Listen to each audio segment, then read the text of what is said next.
Kajwang.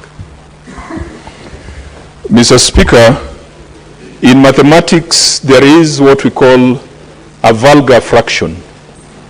It is a vulgar fraction because there's a number at the bottom and a number at the top. The number at the bottom is a denominator and the number at the top is an enumerator. And just like other vulgarities in real life, Mr. Speaker, the number at the bottom is very powerful because it represents the entire population.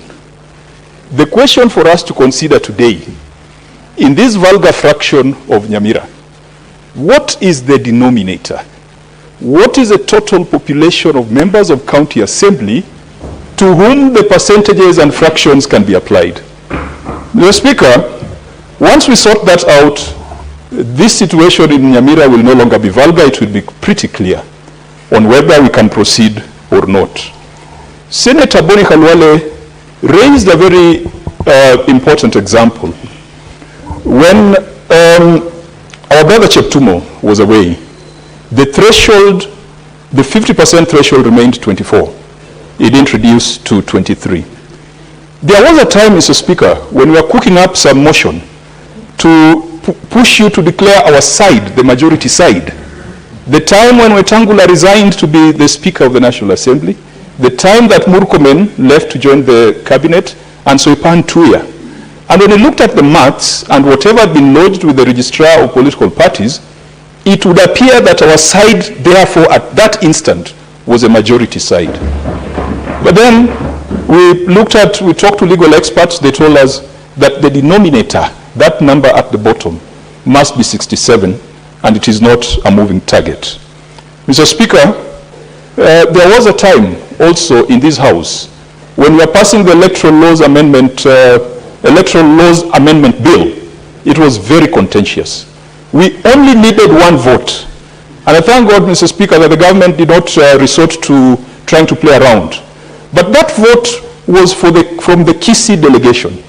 Then the senator was Senator Chris Obure. But there was a member of that delegation called Senator Jose Onchwangi. He was sought and found somewhere in River Road, and he came to this house panting, and he cast a vote, and the election amendment laws were passed. When we were fighting over the formula in the last parliament, Mr. Speaker, it would have been easy for the government to reduce the denominator so that the 2/3 could be achieved. But they realized that that was going to be dangerous.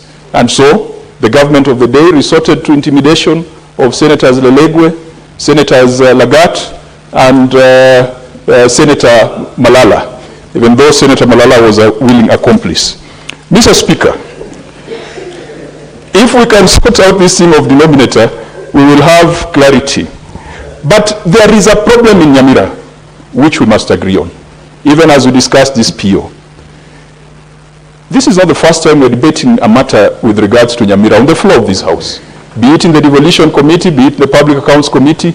And we also take judicial notice, Mr. Speaker, that there have been several attempts to have this motion come to this House. Whereas I congratulate the members of the County Assembly, whichever direction this matter will take, for playing their oversight role, but we must also call them out. The County Assembly of Nyamira is split right in the middle. The people of Nyamira are not getting the services that they deserve. Nyamira County, sitting in the league of counties, will be at the bottom, while other counties are making progress. They are busy in fighting.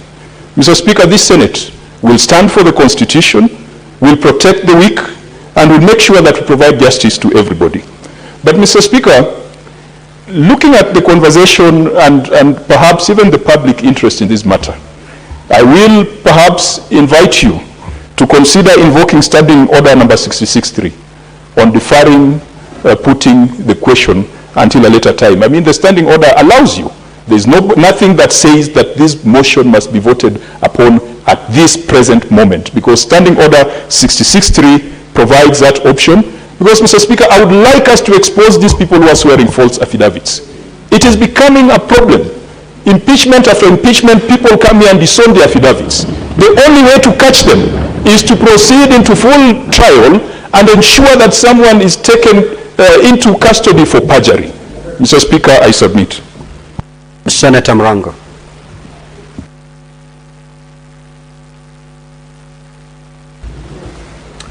Asante sana Mr. Speaker kwa kunipa nafasi.